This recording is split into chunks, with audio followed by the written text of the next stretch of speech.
आज आशी जब सुबह सुबह उठी तो खिड़की से बाहर देखते ही उसका चेहरा मुरझा गया। अरे कहाँ चले गए, कल तो यही थे। इतने महीनों से रोज सुबह दोनों को देखना उसकी आदत सा बन चुका था और आज जब दोनों अपनी जगह पर नहीं थे तो आशी को कुछ खाली खाली सा लग रहा था। सुबह सुबह बस वो दोनों सामने दिख जाते तो आशी का रोम रोम पुलकित हो उठता था, सुवासित हो उठती थी उसकी सांसें, मन एक अद्भुत खुशी महसूस करने लगता और सबसे खास बात, इन सब का सकारात्मक प्रभाव पड़ता उसके मन मस्तिष्क पर और कलम खुद ब खुद कोई गीत लिखने लगती। पता नहीं क्या जादू था उन नरगिसी फूलों में, बस देखते ही मन मचल उठता। शायद असीम का असीम प्यार भरा था उनमें। आखिर उसी ने तो आशी के जन्मदिन पर यह गमला उसे उपहार में दिया था और फिर दोनों ने मिलकर उसमें नरगिसी फूलों का यह पौधा लगाया था। देखो ना आशी, तुम्हारे लिए एक काम सौंप कर जा रहा हूँ। कल ही मुझे कंपनी के एक प्रोजेक्ट के लिए दुबई निकलना पड़ रहा है। बस 6 महीने की ही तो बात है, फिर आते ही झट मंगनी और पट ब्याह। बस तब तक मेरी यादों को इस पौधे में संजोती रहना। असीम को आशी को बातों में उलझाना बड़े अच्छे से आता था।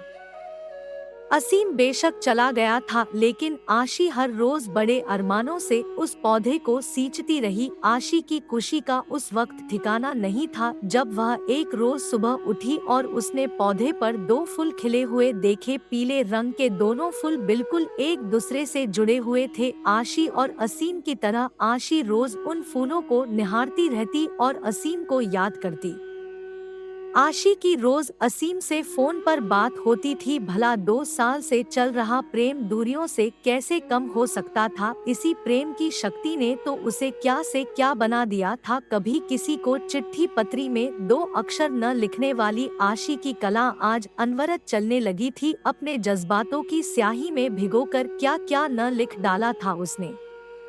तेरे एहसास में खुद को ऐसे फना कर दिया हमने, जिंदगी बाकी न बची न तेरे साथ और न तेरे बाद। पता नहीं कैसे एहसास थे जो दिल से निकलकर पन्नों पर बिखरते रहते थे। जब भी मन होता आशी उन नरगिस के फूलों को निहारते हुए खिड़की के पास कागज कलम लेकर बैठ जाती। माँ जब डांटना शुरू कर देती तब सुध पड़ती कि कुछ खाना भी है और घर का काम काज भी देखना है।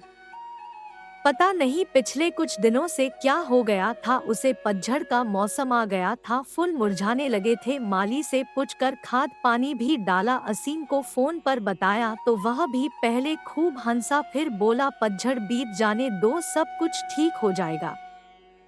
आशी फिर भी आश्वस्त नहीं हो पा रही थी। अब तो बसंत की बहार भी छाने लगी थी, चारों तरफ एक मीठी बयार बहने लगी थी, लेकिन फिर भी आशी को कुछ सही नहीं लग रहा था। आज भी उन फूलों को देखे बिना बेचैनी बढ़ रही थी।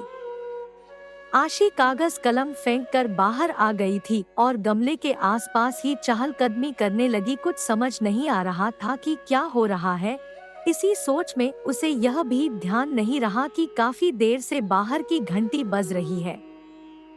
आशी कहाँ खोई हुई हो, दरवाजे पर कब से घंटी बज रही है, ध्यान कहाँ है। माँ ने दरवाजे की ओर जाते हुए पूछा। इससे पहले कि आशी संभाल पाती दरवाजे पर असीम खड़ा था, मुस्कुराते हुए, हाथों में नरगिसी फूल लिए।